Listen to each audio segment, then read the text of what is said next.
welcome to another episode of Piecing It Together, the podcast where we take a look at a new movie and try to figure out what movies inspired it. And today on the show, it's a big one. We are talking about The Brutalist from Brady, Corbett. Joining me, we've got Tara Giancaspro returning to the podcast, and we have a lot of great puzzle pieces to get into on this one. We'll see. We're a couple of months away from the Oscars at the time of recording, and I don't know. I have a feeling we might be seeing a lot of this movie as we get into the end of Oscar season. But we got a lot to talk about on this episode. So that's coming up here in a second. Before we get to it, I do want to remind you, as always, to make sure you are subscribed to Piecing It Together wherever it is that you listen to podcasts. Wherever you're listening right now, just hit that follow button or subscribe or whatever the button is. And that way you'll find out, because we do have a lot of episodes on the way. So get subscribed. You can also follow us on social media at PiecingPod. And with that said, we got a lot to talk about, so let's just jump into this conversation about The Brutalist. All right, Tara Giancaspro's back with us. We're going to talk about The Brutalist. How's it going, Tara? Shalom. I just woke up from a 3-hour nap in the arms of my hulking but lovely cat son, Lugosi. Aw. I'm deeply envious because he is still sleeping and mommy is talking about a 3.5-hour movie. I took a Yeah. nap the length of their Brutalist. So Yeah. Yeah. that's Yeah. how I'm doing. That's good. You know, it's good to get naps in around these heavy subjects and things like that. I was thinking, like, you've been on The Substance, Barbie, Super Mario Brothers. This is a much heavier movie than any of those, I would say. I promise I can be appropriate, but Mm, also then again, I am Jewish, so any jokes Yeah. I make are probably fine. We're taking it back. Yeah, and I feel like we need that. So, yeah, I wanted to start this out just like, were you excited for this movie? Because I was. I really love Vox Lux, Brady Corbett's previous film, and so I didn't really know what to expect. I know everybody talked about the epicness of this, but I didn't really know what to expect out of another movie from him. But I was going into this like, I know it's 3+ hours and plus the intermission, all that. Like, fine, I'm in. I want it anyway. Yeah, I don't mind 3 plus hours. I've watched a lot of housewives in bed and one episode will bleed into the next episode. I can watch epic Sure. sagas with the best of them. Hmm. Um, I was excited about this movie because my friend Jesse Ozeri is one of the producers. Jesse, Okay. hello to you. I promised I would shout him out.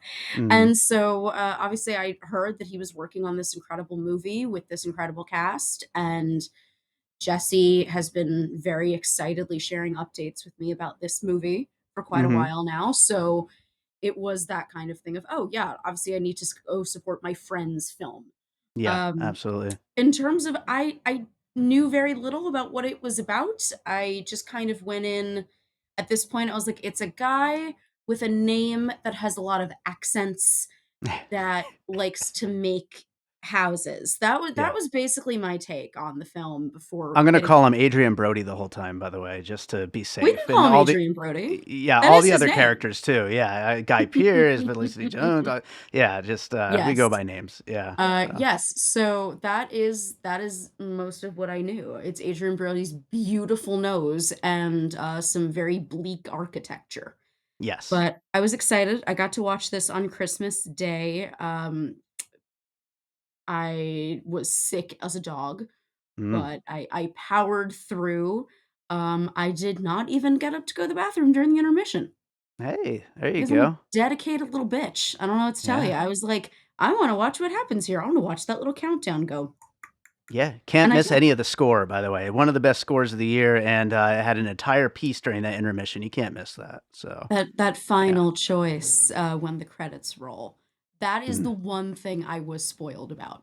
Mm. I was Okay. sent that song before watching the movie, and I was told this is like the the jewel of the film is that we ended with this ridiculous song, Yeah. and then when it came on over the credits after having seen the last scene, I, like, burst out laughing. I was like, Yeah. this is kind of perfect. This tells me that this is a Brady Corbet movie and not, Yeah. 'cause I've discussed this because I'm trying to figure out, as I think a lot of people are, what's going to win Best Picture this year, whether it's Conclave, which seems to be the, I guess, safe choice, even though I think Conclave is a fantastic movie, but Mhm. I think Oscars usually picks a movie that is most like The King's Speech to be Best Picture. Mm. Yeah. Is it inspirational? Is it a little intellectual? Are there a bunch of white guys with British accents? That's usually what wins. But The Brutalist, I think, in the wrong hands. Like, if this had been directed by a more staid director and you didn't have some of these, like the innovations of the Vista Vision, Sure. it would be a little King's Speech-esque. Like, oh, it's an Sure. immigrant story. It's a story about assimilation versus being your authentic self. It's about World War II. It could have been very King's Speechy. And Yeah. full offense to the King's Speech, I Yeah. truly like I fell Absolutely. asleep watching that movie. But I Boring as think I think hell. to that point though, I think that part of the very very very positive response to this movie is the fact that we haven't really had a good big Oscar-y movie. And I don't think this movie was made for Oscars. I think this movie was made because it was a very important story that Brady wanted to tell. Mhm. And like, it's something that like really obviously meant a lot to him. But it definitely you wouldn't be necessarily wrong if you said that it fits in with those kinds of movies. I think it would with a less aestheticized director and writer. Yeah. Yeah. And that's Absolutely. where, good for Brady. He put a mark on it that isn't more about style than substance. It is still a film of great substance to the point where people are duking it out in the comments over whether the film is Zionist, which I do not think it is. And Yeah. that's, again, not just because I have friends who are involved in the movie. I genuinely watched it. I was like, he does not want to go to Israel. Yeah. He's, like, rolling his eyes at the table. He's like, "Why are we making Aaliyah? What's the deal? Like, niece, why have you betrayed me so? Yeah. Israel Yeah. sounds boring as hell. I don't Yeah. care about the hummus. It sounds boring. I could get good hummus here from Israeli people. Great. Yeah. Like, have some sabra. It's fine." Yeah, sure. Um, yeah, but I think now in the best picture, honestly, I do think Amelia Perez is going to take it based Hey. on which you and I have just made the same face for the listeners at home. We're like, Mhm. okay. Yeah. I do love that song Mi Camino, Mm. I the mean, it Selena was Gomez one. it was The rest of fine, that movie, Yeah. it, that movie to me is a cult classic. It is not a best picture nominee. Mm. It's like a Con Air or Gone in 60 Seconds level ridiculous movie to me. It's so ridiculous, but, yeah. I did a whole So, episode on it. We got into a lot of that ridiculousness. yeah. It's yeah, it's So, crazy like, that it seems to be the front runner at this moment, but while I think it's yeah. going to be Amelia Perez, The Brutalist, and I say this as a compliment, I think is too good to be Best Picture. Sure. Knowing the plot and knowing what I knew about the film, I was like, "This sounds like a Best Picture lock, yada, yada, yada." But having watched it and knowing the movies that I have prepared to compare it to, I'm like, Mm. "It is actually too good to be Best Picture," and of course, I fully mean that as a full-throated compliment.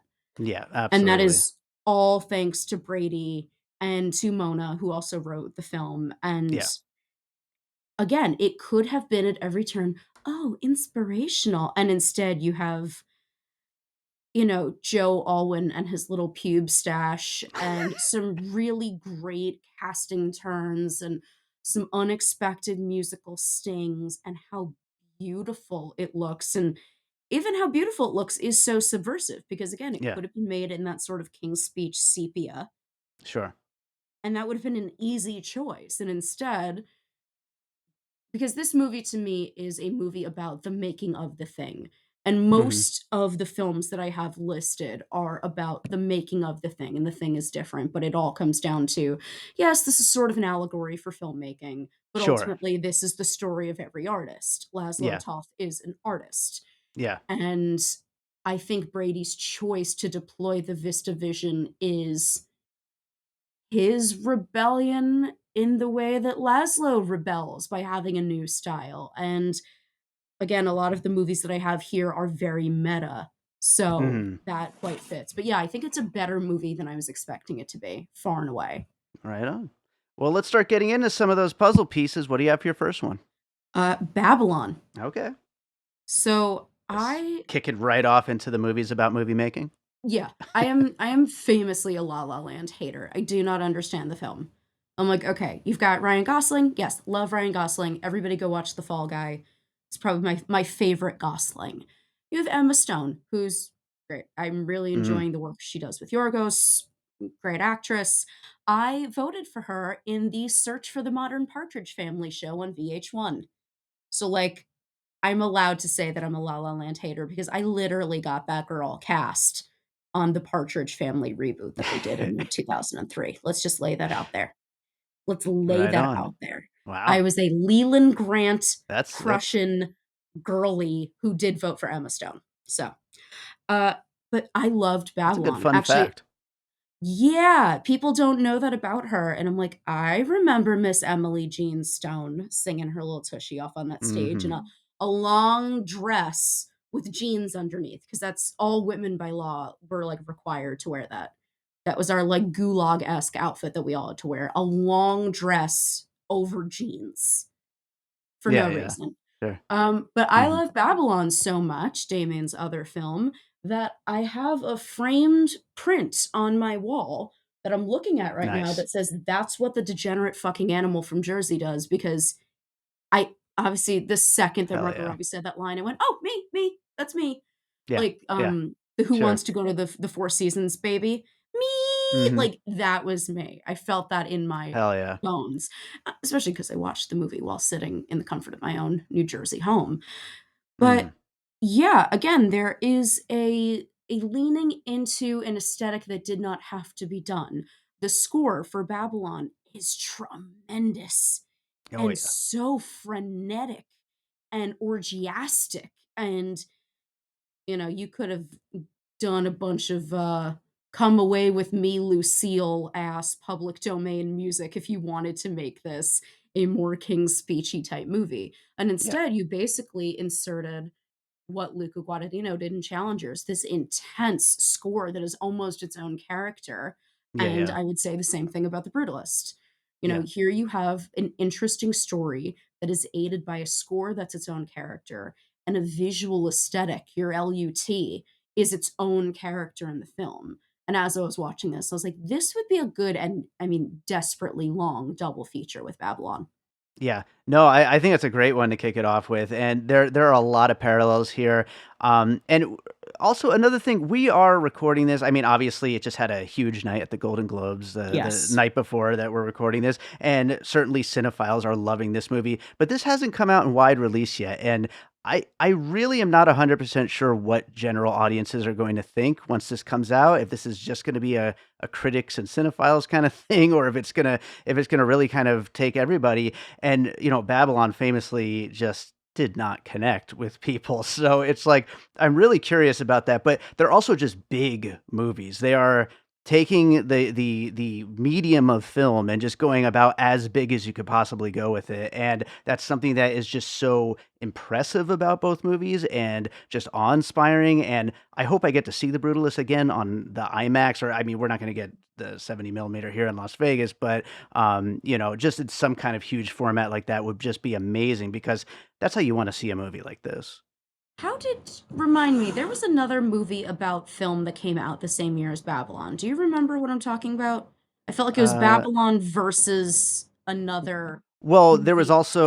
also there was also Spielberg's The Fablemans. There was also Empire of Light. There was actually like a few other things too that I were all feel like about like filmmaking. But I feel like there was something that did far better than Babylon, maybe even the year before, but it kind of reminds me how Inception and Shutter Island came out the same year, and everybody was hmm like, I love Inception! And then Shutter Island got paid dust, which is sure. very unfortunate for me because I adored Shutter Island. Hmm. And I do think it's the more adventurous movie in a way.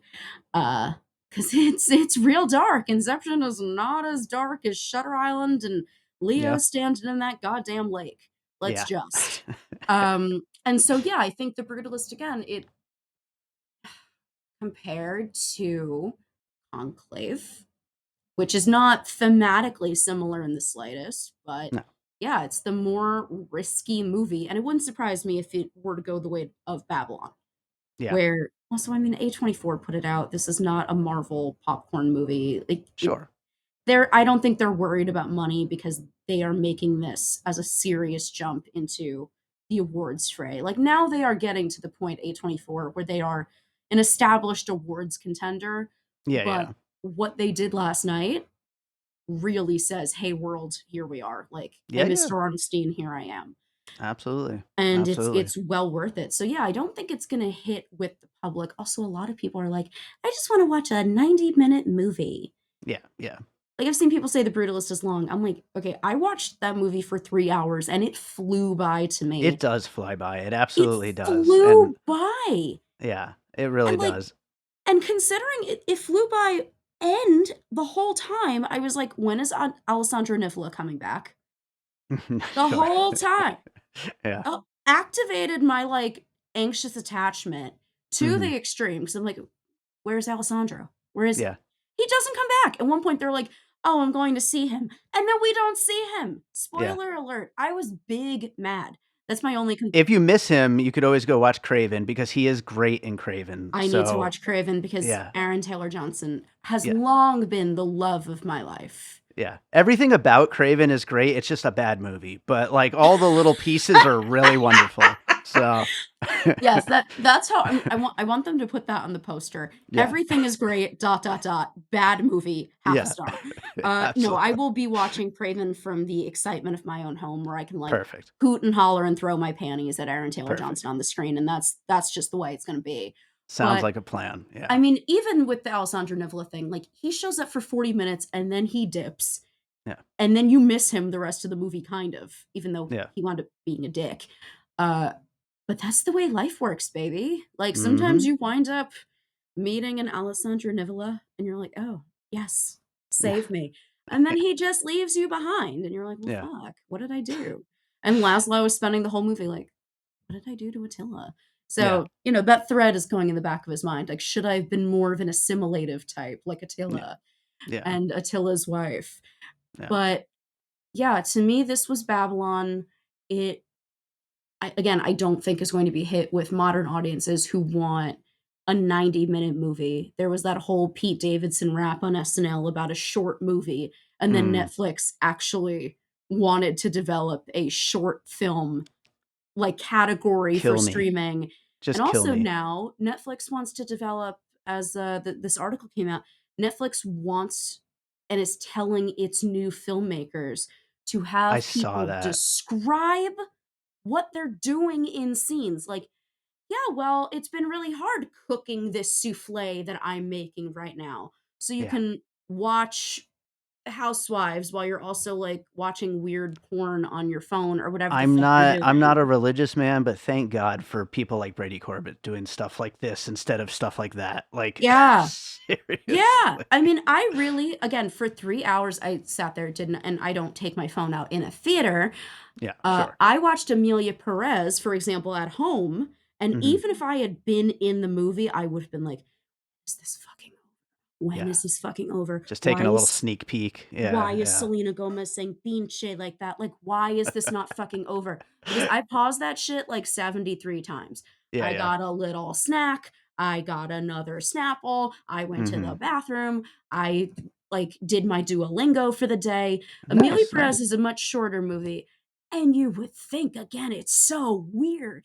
And the Mhm. choreography is beautiful. It's the same guy who did Suspiria, Mhm. Luca's Suspiria. Like, extremely talented choreographer. Zoe Saldana is doing her thing, much in the same way that Ariana DeBose once rapped that Angela Bassett did the thing. Ah, That yeah. movie's, like, choreo and singing style for Zoe Saldana specifically is Angela Bassett did the thing, Viola I Davis, my woman. That's the I whole don't know movie. how we got to that quote right now. That's just amazing. I I am kind of always thinking about Angela Bassett did the Nice. thing. Nice, Viola yeah. Davis, my woman king. I'm kind It's an of important quote, yeah. it's my sleep paralysis demon. I don't see Sure. something in the corner of the room. I just hear Ariana DeBose Yeah. rapping, like, weak out of breath, which is strange because she's a phenomenal talent. But Yeah, yeah. I think from having to spit lyrics that bad, her Yeah. voice just gave out, poor thing, like a Yeah. fucking racehorse on its 16th year, Poor thing. just That's yeah. broke It's its just fucking leg, it's getting old Yellard in the back, yeah. just a shame. This is why you had me on the podcast, Yeah. again. See, I haven't made any controversial comments about No. Zionism or Adrien Brody's Holocaust abs. Well, wait, there, I just did it. Oh, okay. Good, good, good. Yeah, yeah. Listen, he put those on that damn magazine cover. I don't know if you Mhm. saw that.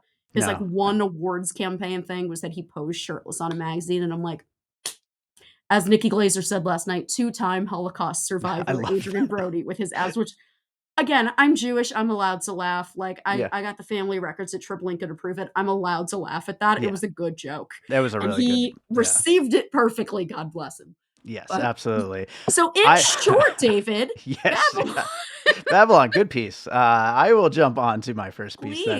please. Well, I wanna briefly talk about, as a puzzle piece, Brady Corbett's last film, Vox Lux, Great. actually, I haven't because seen I it. so, I mean, I'm not gonna, like, give anything away here, but, I mean, Natalie Portman, we know, is a pop singer who has survived this horrendous trauma, and it kind of she internalizes it and uses that to, make this big career for herself as a singer, and it gets into, her mental health and all of the issues that she has to cover up and kinda push down to, create this life for herself, and I think there's a lot of similarities there with what Adrian Brody's character has gone through, surviving this war, coming to America, making a name for himself, and all of what he's been through kind of spilling into his art and all that. And then, in a strange, weird little way, and I might be a little mistaken about this, but I believe Raffey Cassidy, I know she plays Natalie Portman's daughter and granddaughter in Vox Lux. I believe she played the daughter and granddaughter in this as well. Of Oh, yeah, which is just it's gotta mean something if I'm right about that. I mean, it's So, very possible that Brady Corbet really likes that actor and, yeah. feels passionately about having some actors in the canon, which is, as I call it, the good nepotism. Yeah, The yeah. good But nepotism is double my time this time, though, yeah, so you know what I yeah. mean? Like, the good nepotism to me is the fact that I have one of the only free parking spots in the entire city of Hoboken, and when an actor or a director, such as Eggers, is like, "I will put Willem Dafoe in all of my movies." I'm like, "As you should. Yes, Let me 100%. watch more of that man doing a weird little laugh and a weird little voice and some weird little stuff with his eyes." Like, always, Yes. always welcome. The eyes So especially. Yeah. oh, love They're the Willem best. Dafoe. But So yes, good. so I call that the good nepotism. Yeah, I yeah. haven't seen Vox Lux yet. I would like to. Mhm. Also, in terms of how the trauma informs the art, which totally makes sense that you chose the other movie. Do you think at the end when we see him in the wheelchair in Israel, or no, they're in Europe, but he clearly had Yeah. relocated to Israel, and they are talking about his achievements. Do you think, because I've seen this here and there as I've read about the movie, do you think that the sort of artistic conceit of this was inspired by being in the camps or being in these sort of pogroms, like, do you think that is actually what inspired his art, or is that people ascribing a narrative of how they expect trauma to play out in someone's life? Sure, Because that's I a good still don't question. know. I'm not sure either. I've only seen it the one time, and, I'm not sure where I would fall on that, but I do think that's a really good question and one of the many things to, like, kind of ponder on this movie. Yeah, I wanna watch it again specifically through that lens of whether I think, because the first time was just, I'm watching for the performances, the things that jump out at you, the Vista Vision, the score, but I think the second time I were to watch it, I would want to sit just with how he defines his art and how his art is defined for him, because I think that's Sure, a really sure. interesting question. Well, definitely see Vox Lux when you get a chance, but, what is your next piece? Okay, let's see. I mentioned it, no, I'm gonna skip that one, actually, I'm gonna go back to something else. The Aviator. Okay. Another tortured visionary experience. Now, obviously, Howard, there is so much more against him because he is dealing with intense OCD, but you could obviously align that with Laszlo's trauma. And there are these people who have been kind of unfairly saddled with being tortured artists. And, Laszlo doesn't, yes, there's drug use, and yes, there's some promiscuity, but I also think that, like, I think he thinks his wife is dead. Mm. I'm Yeah, I pretty mean, sure he thinks his wife is dead in those moments, so he's like, "Yeah, I just, you know." by all means, that's the odds. I Yeah, mean, that's yeah, he's so, like he's allowed to have someone grief as his D. I am totally fine with that, and, like, uh-huh. looking at Adrien Brody, I'm like, I would sign up for that role, but he can't come Sure. at my forehead. Yeah, okay. 'Cause he There talks you go. about that woman's forehead. That Yeah. is actually the moment where I was like, "Oh, this is a weirder film than I was expecting." Yeah. When he is Yeah. talking about the sex worker's facial proportions, I was like, "Oh, there's something interesting to me." Yeah. I Yeah. mean, it looked beautiful. When you have the beginning shot and they're on the boat and you're like, what's happening? Where are they? Are they in a tunnel? What?" And then it comes out and it's the upside down view of the statue. Like, you're like, "Wow. Oh, Yeah. this looks incredible." And you And know with that something's score, I mean, come on. Yes, and you Yeah. know something is different because the Statue of Liberty is upside down, and Mhm. me saying this now makes it seem like a cheap and obvious symbol of a broken America, but, I mean, quite literally, that is how a lot of people would have encountered the Statue of Liberty. Exactly. Yeah. Like, if my grandmother had woken up and my grandmother remembered seeing the Statue of Liberty when she came to Ellis Island. If she was, like, sleeping in her mom's arms and she was being carried up the stairs, she would have seen it upside down too. So I already knew the movie was a little different, but in that one moment where he's engaging with the sex worker and he's talking about her like eyebrow ridge and forehead and everything, yeah, I knew it was going to be a different film. And The Aviator, again, could have been a much more boring picture. Yeah. It could have been King Speechy. It didn't have to have the great divine Martin Scorsese, long may he live, coordinating the LUTs to fit the color grading that would have been available at the era, which I watched The Aviator not long ago for a second time and was blown away. And I was like, this might be top 3 Scorsese for me, and I'm Mm. Italian, so you know that, like, the gangster movies have to be all the Sure. way up here. Required. But for Required. The Aviator, even God, even off of Kate Blanchett as Katharine Hepburn alone, Yeah. her performance is unreal as Katharine Fantastic. Hepburn. Everybody can do a like Dana Carvey famously has this bit where he's talking about Katharine Hepburn like blowing Cary Grant and Jimmy Stewart, and that sounds disrespectful to say out loud, but it's so funny. Mhm. To the Yeah. point where my favorite ex-boyfriend made an ornament for my Christmas tree, and I even put it up this year, of Dana Carvey doing Jimmy Stewart saying, "Well, that's definitely a pleasurable sensation." Yeah, And, sure. yeah, it's an all-timer. It is why Dana Carvey follows me on Twitter, because I Oh, tweeted about it once, and he was like, "Oh, you're like a fucking freak fan." I was like, "Yes, I am, sir. This is my favorite thing you've ever done." He was he's like, a hero. "Oh." He's a national treasure, It but, God bless you Dana know, Carvey, but yes, yeah. so Aviator, both in inventive uses of color, Mhm. not taking the easy, cheap, inspirational way out, Mhm. contending with the reality of America. In the case of The Aviator, it's, the rugged imperialism of these visionaries and how ultimately that leads them to be trapped in a prison of their own jars of piss.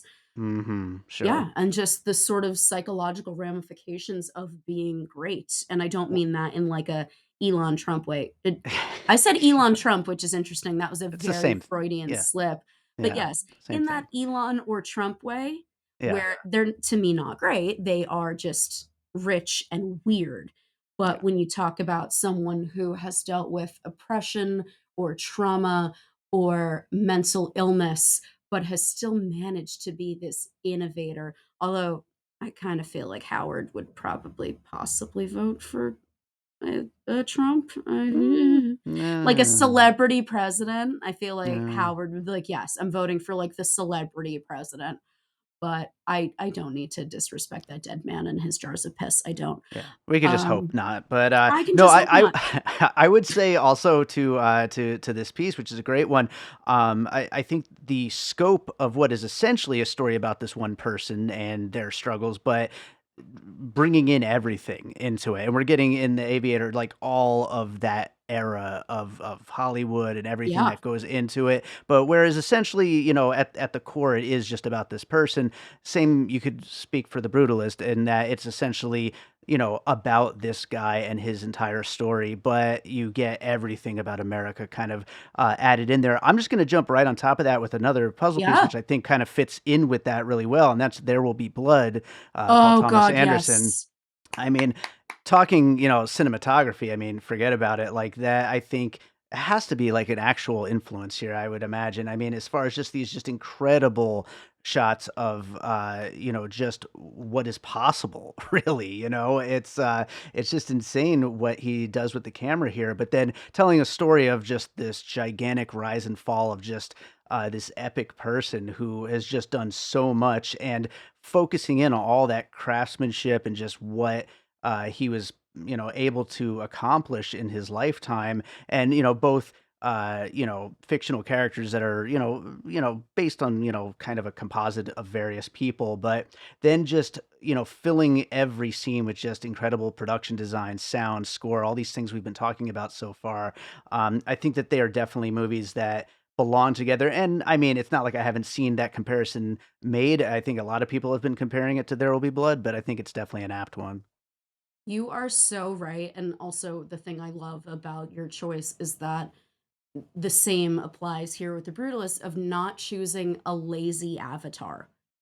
Mm, You are choosing an avatar to describe some element of America, whether it's capitalism, immigration, xenophobia, and it could be so easy to have made Laszlo so virtuous. yeah, And here we see him shooting heroin on more than one yeah. occasion. And As complicated as the overall yeah. picture is. And I Like, don't yeah. and I don't demonize the character for his drug use between the trauma and the physical ailments, and then we see Erzabet also need to use this drug because she has battled physical body keeps the score trauma from the war. Mhm. I do not demonize the characters for their drug use, but it could have been so easy to write this movie and not include the drug use, not Sure. include the sex workers, not include areas of potential sexual intrigue with like Attila's wife.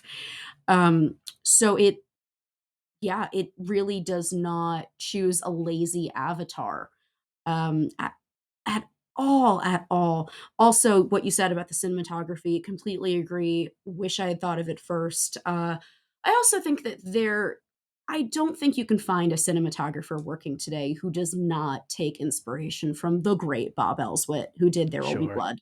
I've worked on 2 movies in my entire life. One was a Colin Farrell, Terrence Howard WWE co-production. The second Mm. was a Bob Elswit movie. And the director is not someone who's directed much, but she and Bob were close friends, and so he agreed to hop on. And anytime I was like the 5th person to be brought onto that movie as a PA, Mm. and I was the one calling people, like, we needed production supervisors and this and that, and I'd be like, they're like, "Who's in the movie? Who's making it?" I was like, "Well, Bob Elswit is the DP." And Yeah. off of that one statement, we got across the board in makeup, hair, accounting, I'm everything. sure. "Oh, it's an Elswit? I'm there." Yeah. And that is how we staffed that film. So, great guy. I met him, I got to work with him. It was an honor. But yeah, I that movie, There Will Be Blood, is so rich in its look, and it's not lazy. No. Again, it could have been lit in a fucking like, "Oh, okay, it's a little sepia, blah, blah, blah." I know I've said LUT 1,000 times already today, but that is a carefully considered LUT. It works beautifully in There Will Be Blood. Just like I Absolutely. thought the LUT in The Brutalist was, again, just not lazy. It's something. There's something to say, "Oh, that's an interesting way to deploy the color red." Yeah, sure. Again, like, even for Barbie, I'm like, "Okay, they went so intense in the saturation for this, and they didn't have to. They could Yeah. have made it look like a fucking Hallmark movie, and people would have been like, 'Oh, but Ryan Gosling.'" Like, I just appreciate the choices, I appreciate the adventurousness, and Yeah. yeah, I definitely agree Caring. about There Will Be Blood. You are so goddamn right. Well, let's go to another piece. What do you got next? Okay, I have let's see, I'm trying to go through. I can't take credit for this one. I found it on Reddit, and I was like, "Son of a bitch, why didn't I think of this?" But I think it's worth saying. All That Jazz, Okay. the Fosse movie, which Yeah. I personally believe is tied with Network for the greatest film ever made. It's Those two incredible. factually, like, to me, objectively, are, I think, the 2 greatest films ever made. If you at home have not seen All That Jazz, you can watch it for free on, I think, Tubi, although you should probably watch it without breaks. Yeah. And it is, in a way, a musical film. It is a film about, Bob Fosse, basically. He's directing his own biopic, Yeah. and he is so fucking ruthless with himself. It Yeah. is not the story of sweet little Bob. It's like, uh, Jessica Lange plays the angel of death, and he at all turns is like, "Yeah, I'm probably gonna die, and you're taking me back through the story of my life, and boy, I don't look good, and also, I'm gonna try to fuck you, angel of death." Yeah. Yeah. Yeah. And she's like, "I'm not falling for this," but he's he keeps trying. He keeps on going. Yep. It is a movie that has shots that will devastate you. There's a scene where, again, it's a musical number, but not in a "I'm so in love that I'm just gonna start singing."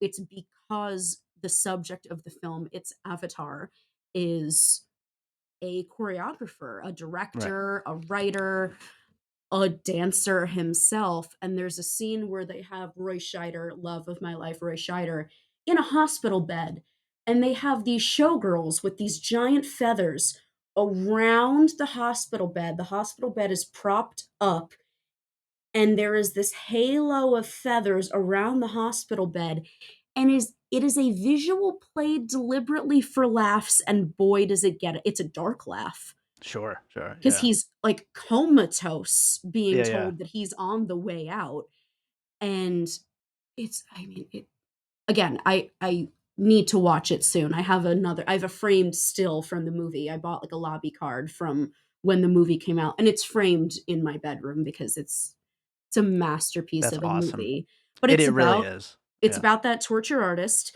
who doesn't look great all of the time. It's a thorny character. Hmm. Visually, there are bold, bold choices. Music is a huge character in the film, and it's just that story of making the thing. I Yeah. also will just take any opportunity to recommend All That Jazz because it is the masterpiece I would like to someday write, Yeah. where I write my own story and Hell I yeah. look like shit. I make myself into a philandering, lazy, crass shithead. Like that he is Hmm. able to take this fearless moral inventory of himself. I'm talking about Fosse. Sure. This Sure. fearless moral inventory of himself. It is exactly what you're supposed to do in like AA and recovery work. So anyone who is doing deep therapy, doing recovery work, trying to make amends with your estranged family or your wife that you cheated on, whatever the fuck. Watch All That Jazz. It is Yeah. a goddamn marvel of a movie, but if you told me that, like, I could do some kind of all-day double feature at IFC, which is where IFC in New York, which is actually where I saw All That Jazz for the first time, Mm. I would put it with The Brutalist Yeah. more than some of these other movies that I've mentioned already. Yeah. I mean, first of all, I think it's a great movie, and I think I definitely did not think of it, but I think it's such a great piece here. I think it's perfect. But I think it's really funny too because like as well as it works, I think about Laszlo, Adrian Brody's character, and just the humility with which he talks about his own work, like when he's shown the magazine clippings of his work, like back in Europe, and he's just Oh, like it's so so touching. emotional, Yeah, oh, such an incredible Jesus. scene. And like you imagine Bob Fosse, he's just like, ah, fuck it, like like whatever, like what's It's the a next thing, like, totally different thing. Yeah, and it's sort yeah, of that would be an interesting point of showing those as a double feature in conversation is, how hubris affects yeah, this. And does hubris spare you from the heartbreak? No. Does hmm, humility spare you from the heartbreak? No. yeah, Because sure, Laszlo is still compromised in his art, compromised in his autonomy of being a man, compromised in finding a homeland. But yeah, All That Jazz is a goddamn tremendous movie. Also, I don't think we said it until you mentioned it just now. God damn, is Adrian Brody good in this? He's so good. Yeah. He's Yeah. so fucking good in this movie. Yeah. Again, I love Ray Fiennes. I I'm gonna I'm tell neck and neck between the two of I them. Like know, I that's love the them thing. both, I you love know. Ray But Fiennes. I watched him on Andy and Anderson's New Year's Eve do the very demure, very oh, sure. mindful speech, and I was like, Yeah. "This is the single greatest piece of Oscar campaigning I have ever seen in 100%. my dumb little life." He does deserve, but I really think Adrien Brody needs to win that best Oscar again because good lord, it's a marvel watching him act. It's a marvel watching the expressions play across his face. And like, God bless that we have an actor who looks like that. I Yeah. love an actor with a strong face. Give me a Yeah. Peter Lorre and I'm not saying Talking Adrian about Brody Roy looks like Peter Scheider. Lorre. He's kind of in that kind of vein Again, a little Roy bit. Scheider, like Yeah. love of my life. Yeah. Watching all that jazz for the first time at IFC with basically my legs like V'd up like to the seat in front of me, like, oh my god, take me now. Look at this man and his little rain boots that he's wearing. God fucking bless. Yeah, hottest man of all time. Give me a man with a giant schnoz. I will suck on that giant schnoz. I'm not above saying that. Again, Amazing. and that's me being a Jewish broad, but Yeah. Yeah. Adrien Brody is so good in this. And much like So all that good. jazz, you have an incredible leading performance and really good women on his neck. Yeah. Like Yeah. I thought Emma Laird was great in The Brutalist in a small role, but she really gave me I was curious about her. I'm like, Yeah. who Yeah. what is her story? I kind of want to go off and see what her There's and a lot Attila are there. up to.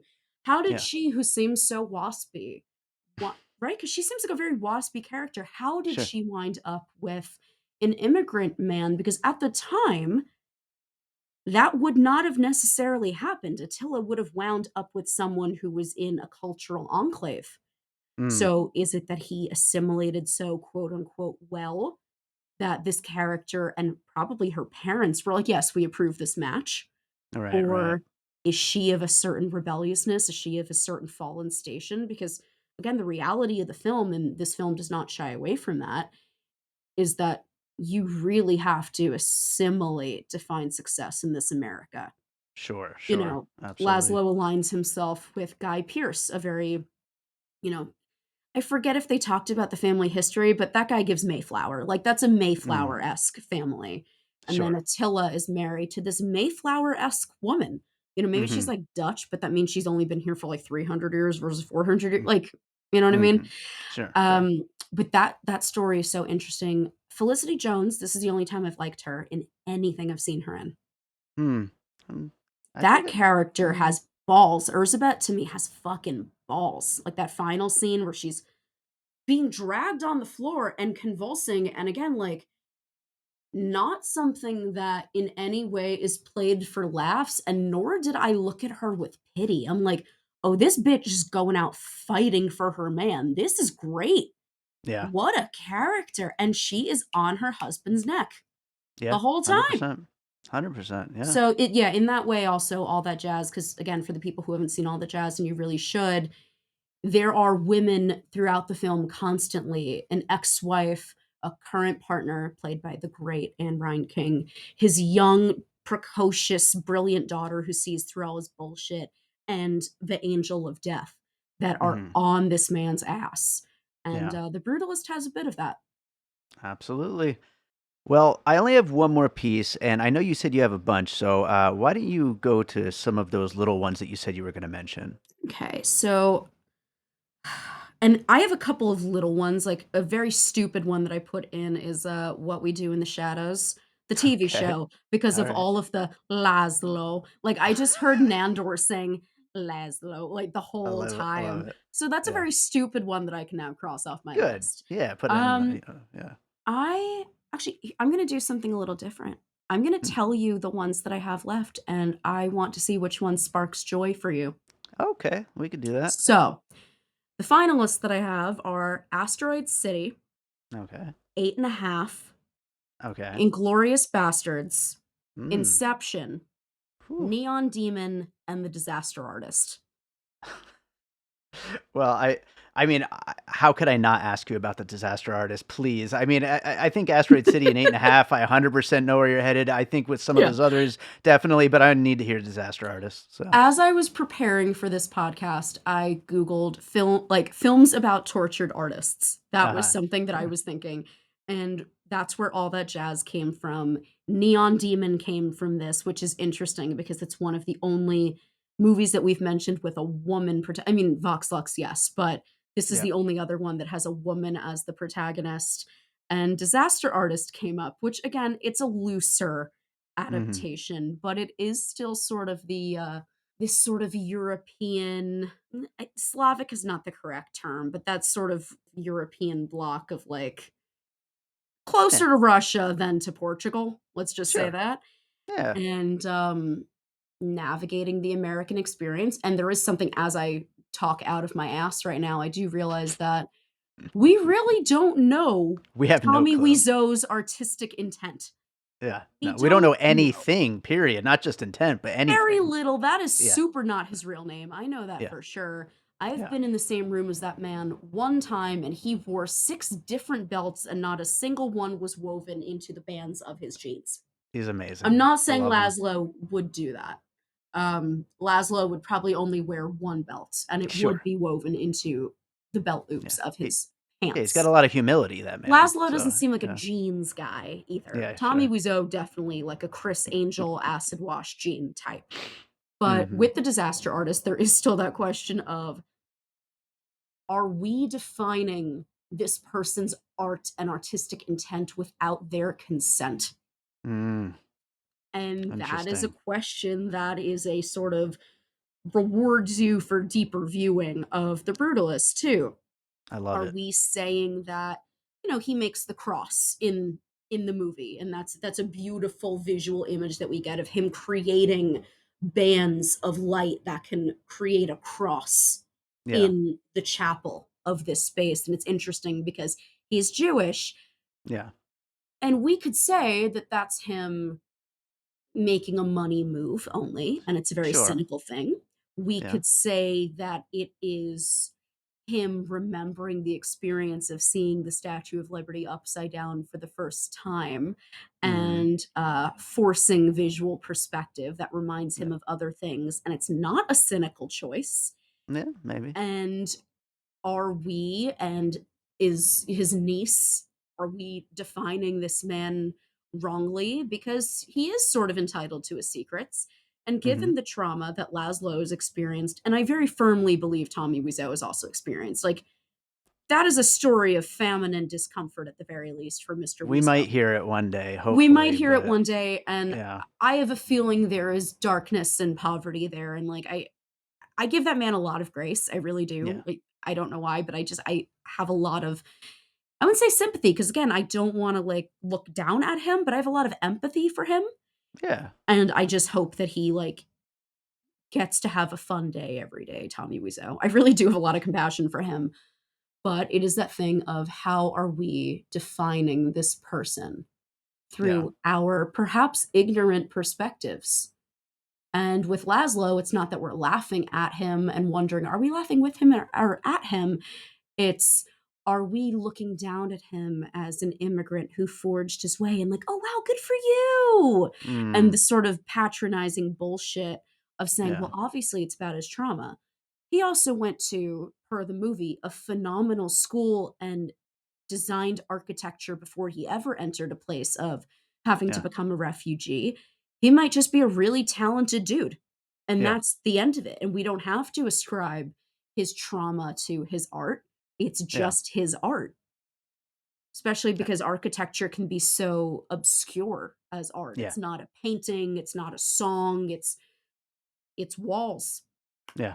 I love all of that, and I love that we brought Tommy Wiseau up here. I'll just throw in. I mean, you had a bunch of your little mini pieces there, where the filmmaking related things there. I'll also throw in the Prestige. You could throw in for that. Right? Darren Aronofsky's Mother, Yes. Phantom Thread, Chef, Top Gun, Maverick. Other movies that are obviously at their Wait. core filmmaking metaphors. Why Top Gun Maverick? I need to know. Well, because Tom Cruise is the only person who can lead a big giant Mm, operation like the American military's strike on insert country name here, but you know, but he's the only one who could do it. You need a movie star. That's what just it. a smidge of Yeah. jingoism for the girls, yes. Yeah, It's love it, fine. love it. My last piece. So this one, it's kind of stupid. I didn't want to end on this one, but that's where I ended up. So because I couldn't think of a good one here. I don't really know that much about brutalist architecture, but I was trying to think of what movies have I seen where I know people talked about them as having brutalist architecture, and the first one that came to mind was Blade Runner 2049. Um, Interesting. so I don't know. Maybe there's a better one. Interesting. I don't know. Maybe there's a No, better that's a cool movie pick. of that. So I don't know. But really cool architecture in that kind of a style, generally speaking. I think it fits kind of. Yeah. No, I think that's super interesting. Shout it again. I included What We Do in the Shadows Why as a not? Right? joke for the record, Yeah, just because of how many times I heard the name Laszlo, and I'm like, works this for would me. this would be very interesting as a Matt Berry starring vehicle, where he plays Laszlo Cravensworth, but the film is exactly the same around him. Same movie though. Yeah, Yeah, totally. he's just calling Guy Pearce like his sweet cheese and his rotten soldier. Love it. Love Yeah, it. great. Well, I think we got into a lot of great stuff here. Any Yes. like closing thought that you want to throw out there before we wrap this up? No, I think it's a great movie, and again, if I were to leave you, the listener, with anything, go watch All That Jazz. Yes, definitely. Again, like, Yeah, we could truly say that on that every episode, but that yeah, and Network I would say that in every episode. I would just have that, like, on my forehead for the viewers at home if they're watching a video of this. Just watch All That Jazz. Lust after Roy Scheider with me. That would have to 100%. I have a big forehead, I could fit all of it. I famously Mhm. have a forehead that Adrien Brody's Laszlo Toth would criticize during a beach, and it's well worth the price of admission still. The man is gorgeous, let's just be Amazing. real. But yes, Amazing. that's my take. Is there another movie you watched recently you'd like to recommend to our listeners? Oh my god. Maria. Oh, I still haven't seen it. Oh my god, I didn't have the highest hopes because I'm like, "Okay, it's gonna be one of these languid movies about a," like, I Mm, know the whole Pablo Larraín sure. trope, I know the thing. Angelina Jolie. Did you know that Angelina Jolie is the most beautiful woman in the world? I've And heard. did you know how charismatic and captivating a performer she is? Mm, And did you know that she bodies everything she does, from, like, rolling up to Darfur and raising awareness, to having lips, to, studying opera singing for 7 months, to the point where as you're watching this movie, you know and feel it. mm, She is, and I wrote about this, I recently put up a Substack about the movies I liked that are Golden Globe nominees. I wanted to do something different than just an award show recap. So I talked mhm, about the movies I've seen that are nominated. And when you watch Maria, her tendons in her fingers and hands are trembling as she is crafting notes and, expelling air from her body. You mm, somatically feel that she is performing, and that is hard. I studied classical voice for 3 years. That was my, like, instead of sourdough starter, I spent ludicrous amounts of money learning to sing through, like, Zoom lessons. mm. Singing is fucking difficult, especially when you are Yeah, literally learning to sing opera. I worked with an opera singer, a professional opera singer, I can imagine. and yeah, and the skill that she had to master for this movie, because she's never sung in anything. She never did musical theater, she didn't have to, she's John Voight's kid, so they were just like, "Here, go be in this." Yeah, yeah. Never studied singing or voice in that way. The film is sumptuous. Again, talk about an LUT for the gods. Ed Lackman, who did the cinematography, is, like, so talented, and Angelina is so arch in this. There's a little bit of that Maleficent camp to it, but this fragility and brittleness, and, while we see that she is kind of mentally ill and going through a bit of a detachment from reality, so much grace is shown to her too. She's a full person, Mm, and it could be a lesser movie, and it's not.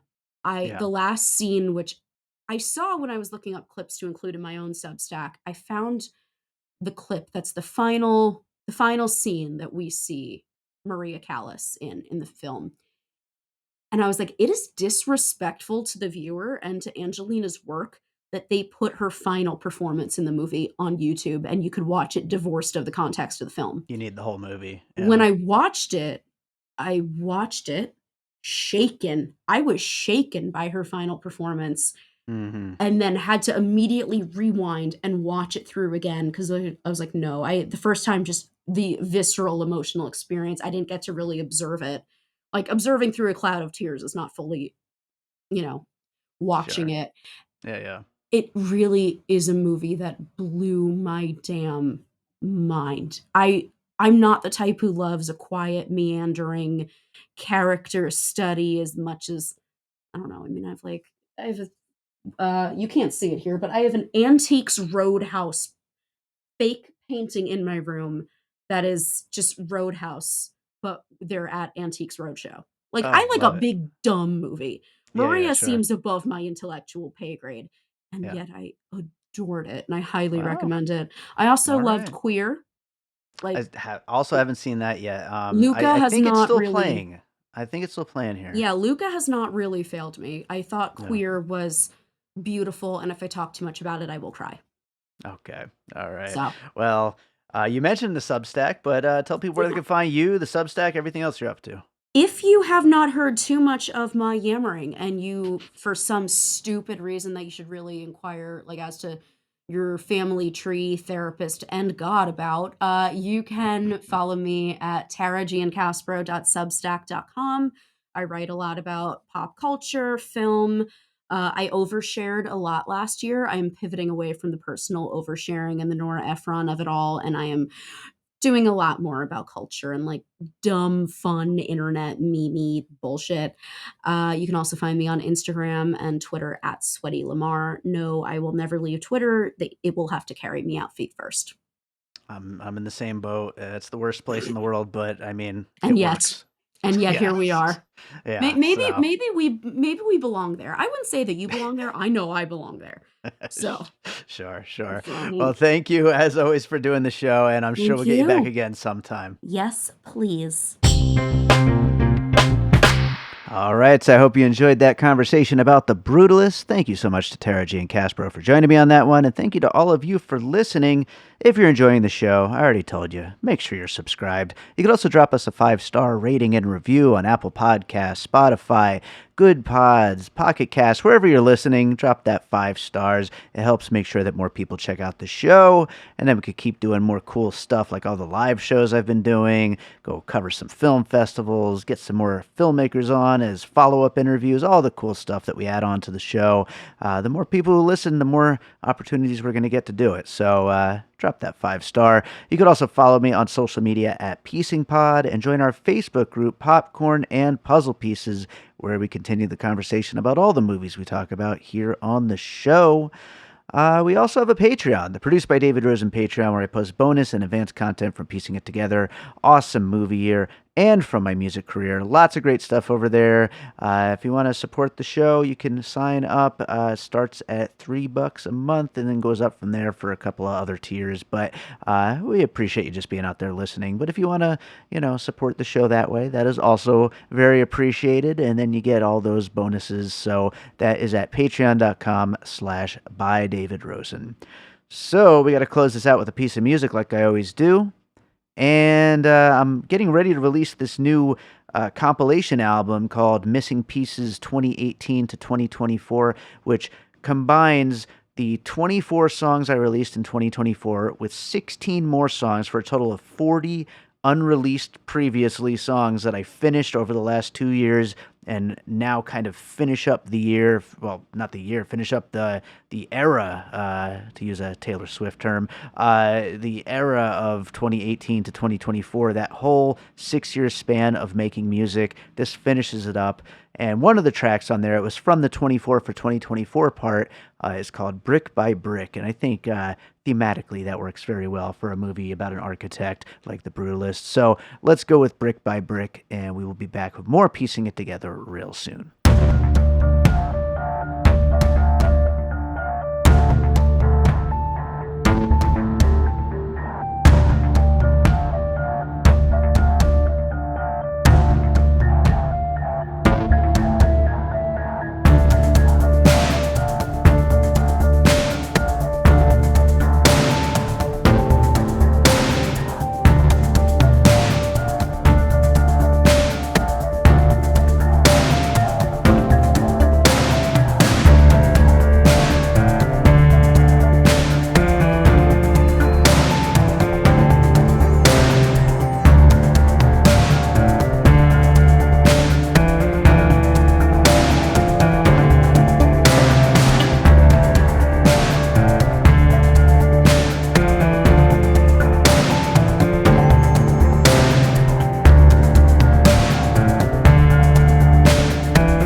An All Points West production, produced by David Rosen in Las Vegas.